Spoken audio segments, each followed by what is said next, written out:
Is Georgia going to be the next country that Russia loses influence in? We just saw the Assad regime fall in Syria very dramatically within the space of 2 weeks from when an offensive was launched by rebels, opposition, Islamists, was at the end a combination of different opposition groups. And in Georgia, there have been street protests for almost 2 weeks that have been growing in terms of size and violence associated with them. So we are probably looking at a situation similar to Ukraine in late 2013, early 2014. I've commented that in videos when these protests started about 2 weeks ago. Basically, what happened is that a very Russia-friendly or pro-Russian, depending how you want to describe them, Georgian Dream Party was announced the victors of the recent parliamentary elections in Georgia. These results were not recognized by the European Parliament or by the opposition in Georgia, and they are contesting the legitimacy of them. There have been street protests as a result of the victory, and the European Parliament saying that they wouldn't recognize the results because there were irregularities, according to them. Georgia and the current party in power, Georgian Dream, they have suspended accession talks with the European Union. Georgia is a candidate country for joining the EU. It is extremely popular in Georgia, that idea, and the Georgian Dream Party did not run on a platform of ending those talks. It's very similar to what happened in Ukraine in 2013 with Viktor Yanukovych. He was seen as Russia-friendly and ultimately pro-Russian, and he also ran on a platform to sign an association agreement with the European Union. But then when it came to the moment of signing it, he suddenly changed his mind for a variety of reasons and indicated he was going to turn towards Russia and bring Ukraine back into Russia's orbit. That resulted in the Euromaidan protests, and after several months, Yanukovych fled and he was ousted from power and replaced by a vote in the parliament. So very dramatic. And of course, afterwards, we had Russia invading Ukraine in the beginning of the Russo-Ukrainian war, with Russia's invasion of Crimea in early 2014.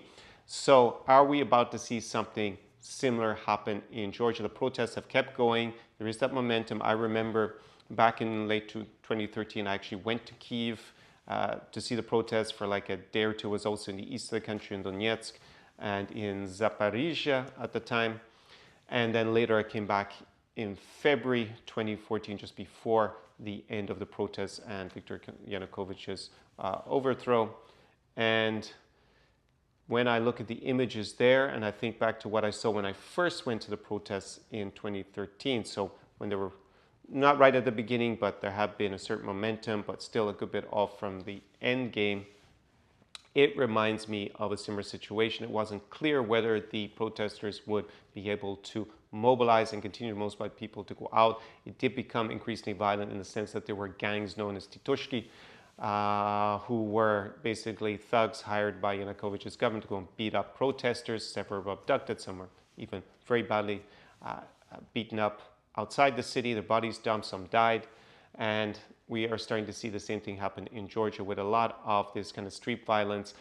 The Georgian protesters against the government are now organizing self-defense groups. We had something similar in Ukraine, in Maidan. They organized these self-defense groups that then later started to pelt the riot police, the Berkut, with Molotov cocktails, with projectiles that they were basically smashing up the parts of the street in order to create projectiles. And there was a whole encampment. They occupied part of central Kiev, the Maidan Square. So we're not quite at that stage, but in the very beginning of Euromaidan, it was also just basically students protesting Yanukovych's decision not to sign the association agreement between the European Union and Ukraine.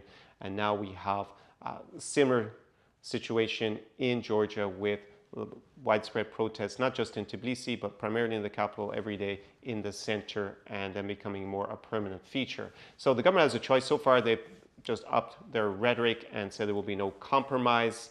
But one has to look at this from the perspective of Russia basically throwing Assad under the bus. In Syria, they abandoned him.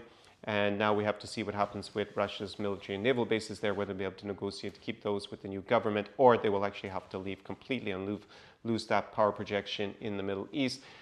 If the protests continue in Georgia, and if there is a change of government, Russia will be faced with a dilemma because they're using so many resources in the Russo-Ukrainian war attacking Ukraine and Ukrainians that are they going to divert some of those resources now towards propping up the Russia-friendly government in Tbilisi and potentially having to send troops there and soldiers and kill Georgians in order to achieve that. So this will become a big dilemma, possibly in the next few weeks or months. In Ukraine, they decided to invade Crimea and then later to illegally annex it. Same in Donbass, they started a war there, and then ultimately, when they couldn't win through political means, Karl von Clausewitz famously said that war is the continuation of politics by other means. They then launched an extended invasion in 2022. So it is indicative of the weakening power of Russia abroad that we're starting to see these crises come together. We could see Georgia be the next country to turn away from Russia, but then again, we may see Russia make that decision to divert its resources to propping up the government in Tbilisi, the Georgian Dream Party. All will be revealed in next week's months ahead. From Ukraine's point of view, it shows that things can change very dramatically as they did in Syria within 2 weeks. Assad suddenly loses power. We could have had a similar situation with Prigozhin when he launched the mutiny well over a year ago. In Russia, it must be almost 18 months ago. However, that didn't work.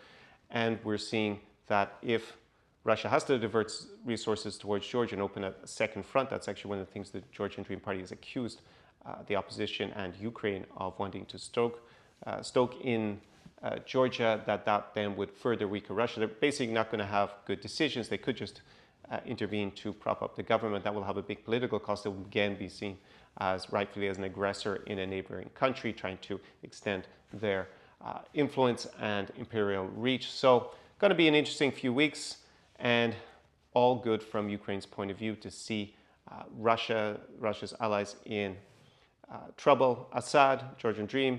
We saw in Moldova that the pro-EU candidate and incumbent Mai Sandu won the election. The referendum that secures Moldova's path towards EU accession also passed. We saw in Romania that the pro-Russian candidate, because that's what he was, Georgescu, with his policies that were extremely negative towards Ukraine and very favorable toward Russia that he proposed, that election was cancelled and will take place at a further date. So it's been a very bad week, or 2 weeks for the Kremlin, and let's see if that continues into 2025. We may have a lot to celebrate from Ukraine's point of view in the new year. So at that point, I will leave you in this video. Do pobачення, and see you in tomorrow's.